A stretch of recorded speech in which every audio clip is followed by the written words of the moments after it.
Celebrate Houston's Asian and Asian American communities at Asia Society Texas's free night market. Eat, shop, and explore at the festival's outdoor market of 70 plus local vendors and enjoy live music, a beer garden, carnival games, and dance performances for all ages. I can't wait for this one night only night market on Friday, November 1st at Asia Society Texas in the Museum District. Learn more at asiasociety.org/Texas.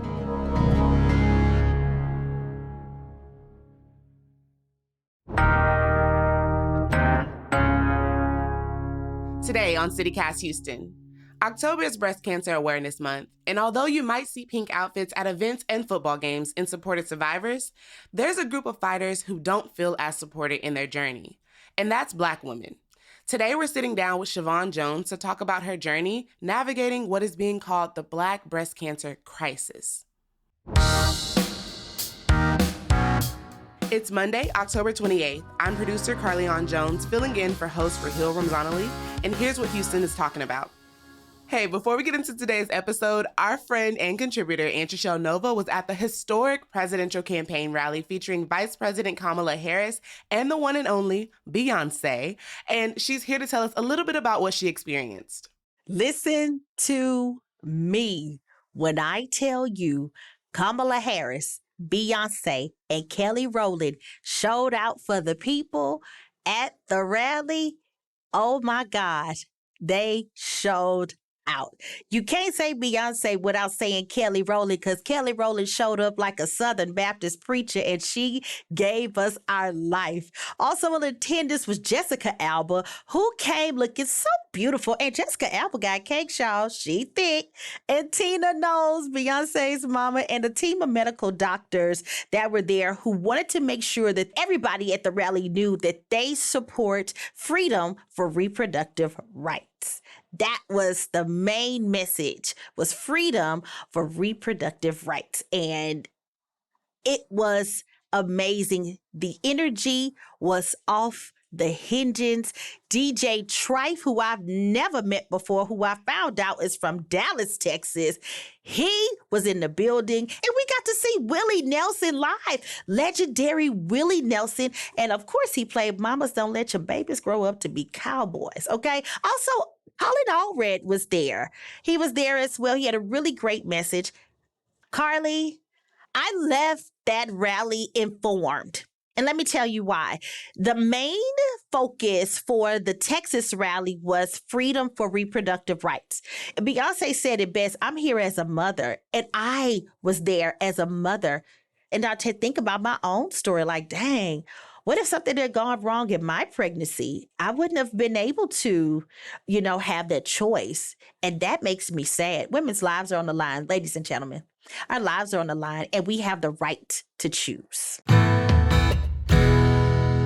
Thanks, Antrashell. Now let's welcome in Chivon. Hey, Chivon. I'm so happy to have you here on CityCast Houston today. How are you doing this morning? I am very well, Miss Carly. Good morning. It's such a pleasure to be here with you. I'm so excited to talk to you, and I'm going to tell you why, because when I seen your name, I was like, this might be like my long-lost cousin or something, because your name is Chivon Jones, and my middle name is actually Chiffon Jones, and so I thought that was just like, what? So funny. But oh my gosh. Yeah, we're probably... Maybe your mom knew me or heard of me or something, but it's so cool. That is so cool. So yeah, we're definitely long-lost cousins, and if not, then I'm certain by the end of this interview that we will be very familiar with one another. Exactly, which I'm excited to hear just more about your journey and everything. So it is October, Breast Cancer Awareness Month. And so I want to start off just talking about your story. How did you discover you had breast cancer? What were some initial signs and symptoms that you had that let you know something was wrong? Okay, so my journey was extremely unique as far as discovering that I had breast cancer. Initially, I was diagnosed with a rare autoimmune disease. It's called stiff person syndrome. Of course, no one's ever heard of it. It's one in a million, very special, kind of like myself. So when I received that diagnosis, I was, I began to do a lot of research, and I was hospitalized for about 2 weeks before we discovered the stiff person syndrome. Hmm. And they ran a gambit of tests, spinal taps, MRIs, and I don't know how much blood they took.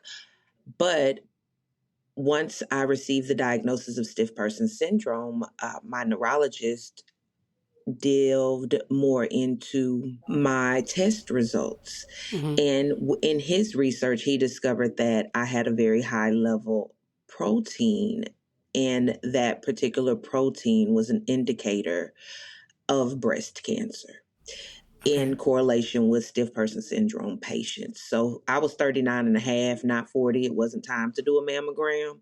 So that was totally not in my radar at that moment. Hmm. Once we did the he immediately told me, hey, you've got this protein and you need to get a mammogram ASAP. Went to get a mammogram, and yes, the breast cancer was discovered. Okay, so were you misdiagnosed with stiff person syndrome, or did you have both? So it's a unique case. It's what's called paraneoplastic. In layman terms, it means that one disease causes another. So Okay. the breast cancer triggered the stiff person syndrome, the neurological disorder. Okay. And, thank God I fought for myself as far as I was in the hospital. And yes, I was misdiagnosed. They said, you've got this, you've got sciatica. Then it was, well, you have degenerative spine or something. And ultimately, they go, okay, well, you've got rhabdomyosis. And they essentially were just trying to put me out of the hospital Mm. because there was no diagnosis. Send me to therapy. And I, again, fought for myself. I was my own advocate. Okay, well, what are we going to therapy for? There's still no clue what we have going on. Then Hmm. eventually they found another specialist to come in and Hmm. he diagnosed me. So, Oh, wow. and very interesting. Very, very, very unique. Like I said earlier, one in a million. So, what was going through your mind at this time? I would imagine that it's like an emotional roller coaster. What were some emotions that you felt about this? Like when you're getting diagnosed more than one time or several times and nobody knows what's going on? Well, there was a sense of dis-ease. I was very at ease because no one could tell me what was going on with my body. And I'm like, Hmm. y'all are doctors. Are we doing medicine or are we practicing medicine? So, I had over 20 specialists Hmm. come into the hospital rooms to see me and what was going on. My body would go into full convulsions. I couldn't breathe. I was unable to walk. I Oh, lost my wow. ability to walk. I became bedridden. And I went from being a very active lady, working out, to absolutely bedridden and unable to pull myself out of bed. Oh, wow. And so, what made you go back and get more tests? Like, what made you go fight for yourself? Did you just know something was wrong, something was not being diagnosed correctly? Look, my body was shaking uncontrollably for hours. There would be spasms that would just onset from light, from sound. Just me being worked up and uncomfortable would cause my body to shake uncontrollably. No, y'all need to find out what's going on. Hmm. you know um I just had an amazing team, my support system, my family and Hmm. friends, they helped me. But most importantly, it was God. He was telling me, no, that's not it, Hmm. that's not it, and that wasn't the final diagnosis. And I just thank God, for the relationship that I have and knowing and hearing his voice. Wow. So basically, your faith in your family is pretty much what got you through all of this.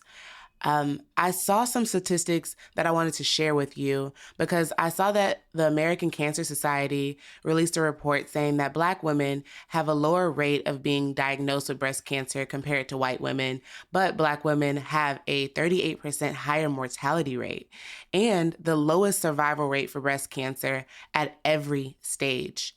Do you think you were initially put through this, I'm going to say quote unquote misdiagnosis, because there were just several diagnoses that led up to your breast cancer diagnosis? Do you think that that happened because you were a Black woman, that they were kind of, Dismissive. Yeah, exactly. Yeah. Absolutely, absolutely. Something else is wrong with her. They tested me for drugs, which was a complete insult, but I was Wow. proud to, they're like, okay, well, what's going on with her? Because again, it was very rare. My symptoms, the nurses in the hospital were perplexed. They'd never Hmm. seen it before.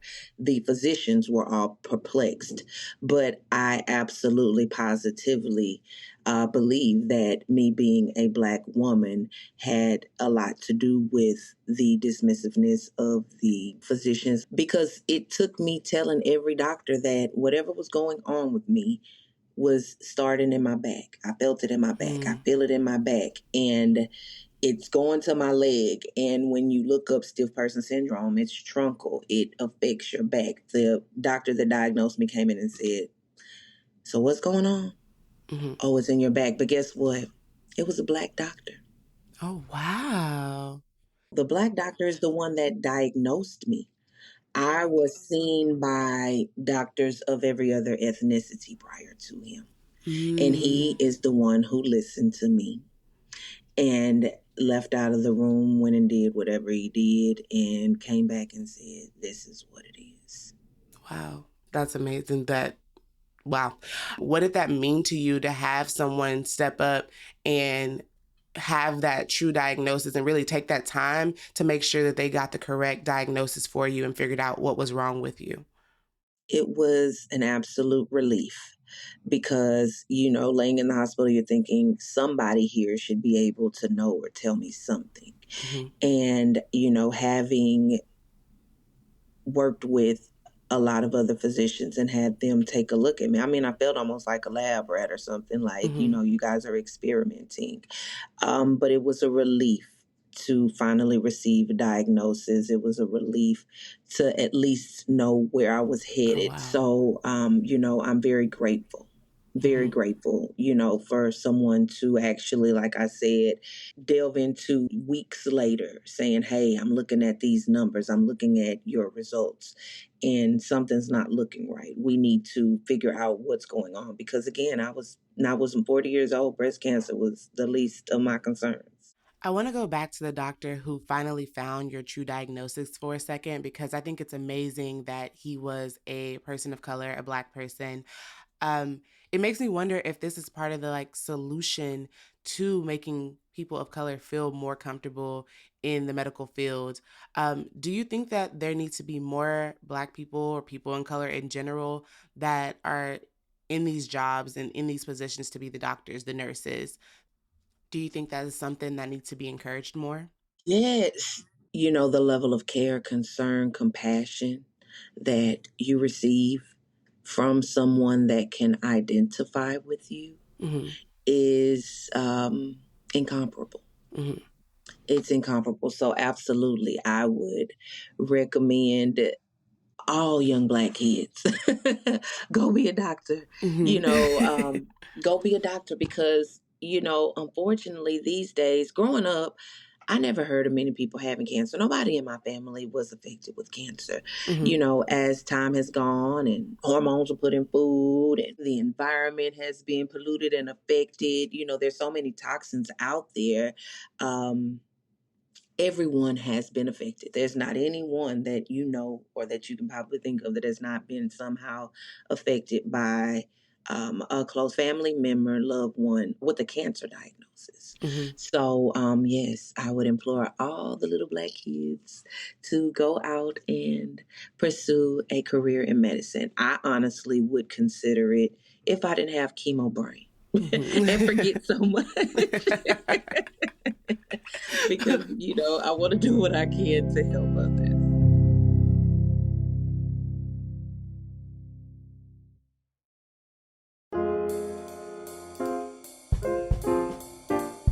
The Museum of Fine Arts Houston presents Living with the Gods, Arts, Beliefs, and Peoples. To celebrate its centennial, the museum has organized a once-in-a-lifetime exhibition that features extraordinary objects made by artists to communicate with their gods. Living with the Gods represents a vast array of religions and beliefs, with art created across cultures and across thousands of years. The 200 objects demonstrate the astonishing quality that artists have achieved when driven by passion and faith. Living with the Gods is on view from October 27th through January 20th, 2025. Visit mfah.org/livingwiththegods to learn more. That's mfah.org/livingwiththegods.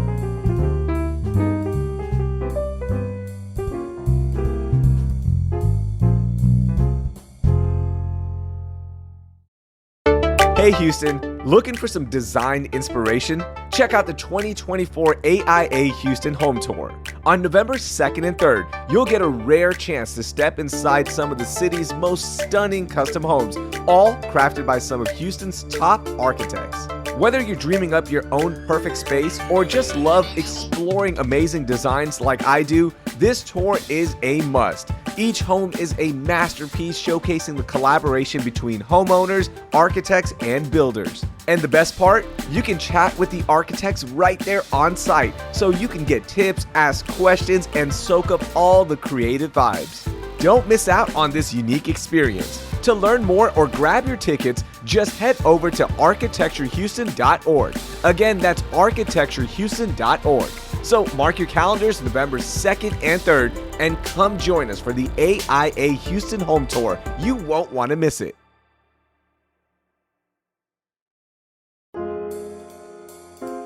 One thing I love about Houston is that it's full of amazing stories. Here's one that I just learned about. In 1940, a girl named Ruth Steinfeld and her family were deported from Germany to one of the first Nazi concentration camps in France. She and her sister managed to escape with the help of a rescue group, and Ruth ended up making a life here in Houston. Now her portrait is part of a new exhibit called Facing Survival by David Casson. The exhibit memorializes over 24 survivors at Holocaust Museum Houston, and they really make you think about the resiliency of the human spirit. Facing Survival is on view now through January 5th at Holocaust Museum Houston, and the museum is free on Thursdays from 2 to 5 p.m., and kids 18 and under and college students are always free at Holocaust Museum Houston. Learn more at hmh.org/Facing Survival.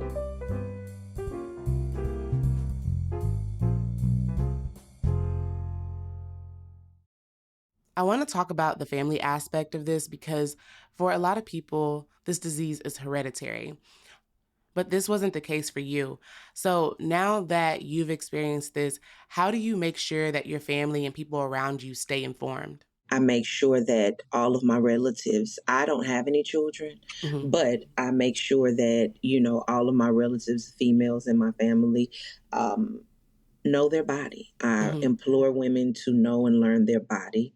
When something does not feel right, something just may not be right. And we need to make sure to get that checked out. But because I've received my diagnosis, uh, the younger women in my family now have a reason, something to take to their doctors to request an early mammogram. I want to talk about prevention in a moment, but right now I want to take a second to go back to an interview that you did with our newsletter writer, Brooke Lewis, back in 2021.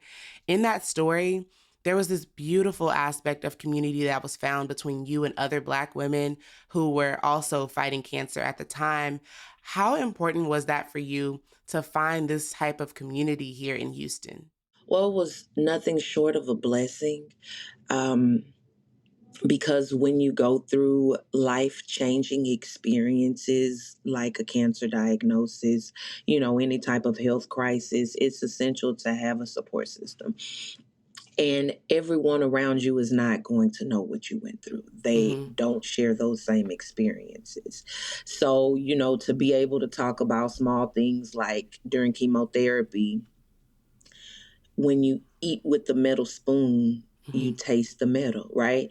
And so somebody that identifies with that, someone that gets that, someone that understands the not being able after an operation, be it a lumpectomy or mastectomy, not being able, having full rotation in your arm, like someone who hasn't gone through it doesn't know that. And they're not able to, help you and walk through that journey with you. So, having people that understood and that got me, because the reality of it is when you go through something like that, and you kind of come out on the other side, you ring the bell, you have your diagnosis, you're like, okay, I get to go back to my life, but your life will never be the same. Mm-hmm. You never be the same. So, I've spent time, it's been almost 5 years since I last rang the bell. And it's like I'm still struggling to find a new normal, like my normal now. It was right before the pandemic. So that was what we called the new normal. And then, life after cancer. Mm-hmm. That's another normal that people don't talk about because it's not normal. It's not the same. So, when you were in this community with these other Black women, did they also have that sense of feeling overlooked by their medical professionals? Absolutely. Mm-hmm. Absolutely. Do you have any experiences from them that kind of stood out to you? One of the ladies we've talked, and they're telling her when things are going on with her body, and because you may feel a lump or something's just not right and you want to get it checked out. Okay, well, you're hypochondriac, you're overreacting. Mm-hmm. Not receiving the adequate diagnosis, the adequate treatment, or just being cared for properly. We've all had those experiences. Mm-hmm. And so, something that a lot of people don't speak about is the financial impacts of having cancer. When it comes to financial support from places like the hospital, insurance companies, was it difficult to receive help on that end as well? Well, I was extremely blessed to have started a new job that provided me with health care insurance prior to Okay. my diagnosis. The resources were very difficult. However, after going through my whole experience and the treatments that I had to receive for the stiff person syndrome and the cancer, Mm-hmm. the insurance company ended up taking care of most of it but I was unable to work and no income. There were challenges, but, like I said, community, Mm-hmm. church, I received help. I did, begin to utilize my resources, the people around me. And something, Carly, that I experienced is that the good and the love that you put out in the earth, it will Mm-hmm. eventually return. Mm-hmm. So I was just surrounded by strangers and friends from junior high, elementary school, blessing Mm-hmm. me. Wow. Um, so it was a challenge. However, we were able to navigate through that. Mm-hmm. And do you have any advice for people who might be experiencing this right now and are having that financial deficit hit them? Yes, I do have advice for those that may be experiencing it. There are outlets, there are nonprofits. Look around, the breast cancer awareness as well as survivor support systems Mm-hmm. all around. So be sure and ask around as well as physicians in their offices may be able to provide resources along with, if you have medical insurance. So that's another thing. I said I had medical insurance. If you Mm-hmm. don't, um, it could be very challenging. I was just speaking with my relative a couple of days ago and she mentioned the cost of, her chemo treatments, what she had to pay down for surgery, almost $3,000. And each chemotherapy treatment is going to cost around $2,700. Oh my God. So whether you employ it could get extremely costly. So first I would like to tell everybody, get insurance Mm-hmm. and make sure that you're covered. And secondly, I had a policy that's called a cancer policy. I have Mm-hmm. a vast experience and history in insurance business, so I'm very familiar. And I purchased a policy that um, essentially would pay for a diagnosis had I received cancer. I didn't ever think that I would. I was just trying to Mm-hmm. meet my sales quota, honestly. Um, and lo and behold, I received a diagnosis, and there are policies out there, check for supplemental health insurance that can help you with those exuberant costs as well. Yeah, wow. Earlier this year, they released some new guidelines that all women should be screened for breast cancer and getting a mammogram starting at the age of 40. Before, it was recommended to start at 50 unless you had like some personal risk. I'm wondering, what do you think about these new guidelines? Because there's still so many women out there that are being diagnosed at earlier points in their life, just like you. I mean, in their 30s, and some of them are even in their 20s. 20s. Yeah. I think that it should be targeted more so like mid 30s, early Mm-hmm. to mid 30s, Mm-hmm. because when women aren't doing the self breast exams, or, in my case, my lump was underneath my arm. So it wasn't Oh. in my, actual breast. The Mm-hmm. cancer was underneath my arm. I felt some, but I didn't know that's what it was. Wow.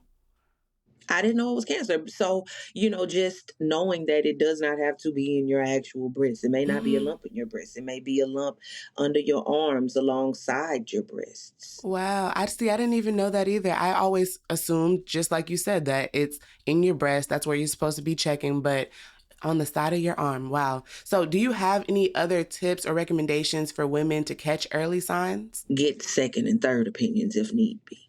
Mm-hmm. And check your body. Be sure. And we think it's cheesy, you think it's corny, but every month or, weekly, check your body in the shower, check your breasts, and become familiar, because there are different symptoms. Mm-hmm. If you're really tired, just easily fatigued, or you notice something on your skin. There was also an indication that I was unaware of. There was a mole that was, on the side of my face. After my Mm-hmm. chemotherapy, the mole fell out. Wow. So that was, to me, I'm like, is that what that was? Because after a while, I noticed that it just kind of came from nowhere, and it grew, was just, oh, it's a mole, right? Mm-hmm. But when you notice those things, minor things and changes in your body, moles, skin tags, all of those could even be indications. Mm-hmm. And so, what advice would you give for other women, especially for women of color who are out here and they are experiencing these symptoms, but aren't feeling heard by their doctors and their nurses? I know you said to advocate for yourself, but how do you advocate for yourself? Persistence and consistency. You know, we all think we can go to WebMD and figure stuff out too. So, do Mm-hmm. your research as well. Yeah. Do your research. And just, sometimes you get an opinion and you're not comfortable with that, or your symptoms don't change. You're not noticing any difference in whatever treatments they're providing you. Then, yes, you go again, find someone else that can help you. Mm-hmm. And you mentioned earlier that you have a new normal now. After having going through cancer, what is your new normal life? Like, how did you reach this point? Because I'm looking at you right now and you look great. She has on her pink shirt, her pink breast cancer nails, and I mean, you look wonderful. So, what got you to this point where you've reached this strength? Thank you very much. Again, it's just knowing God chose me for this battle, for this journey, to share my story with others, to help others navigate this difficult journey. Um, it would undoubtedly be my faith, and just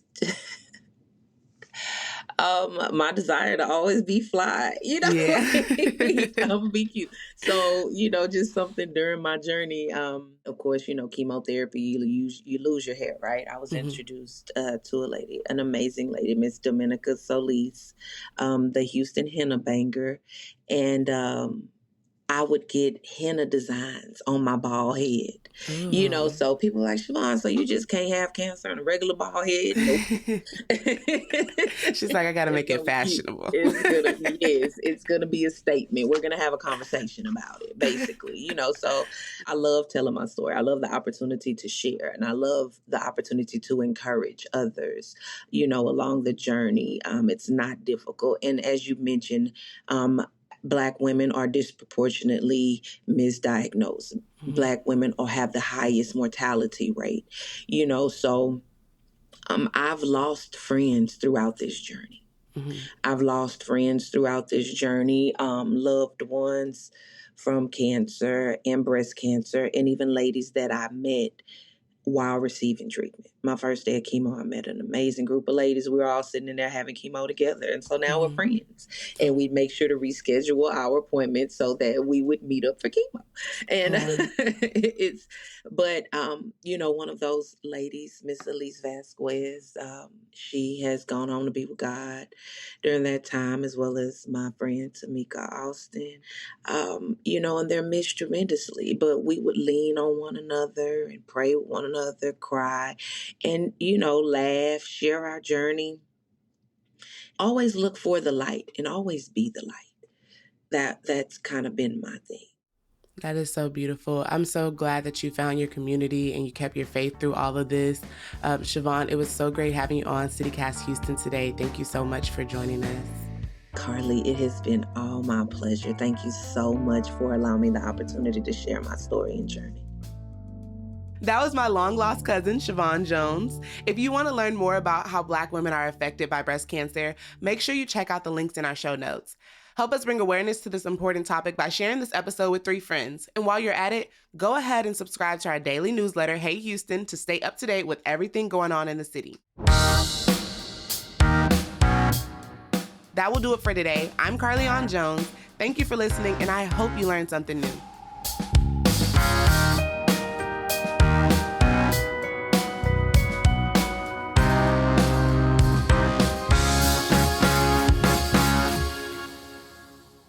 I never really was a pink person, but Mean Girls on Wednesdays, we wear pink, so I always wear pink on Wednesdays. And I kind of rep my thing.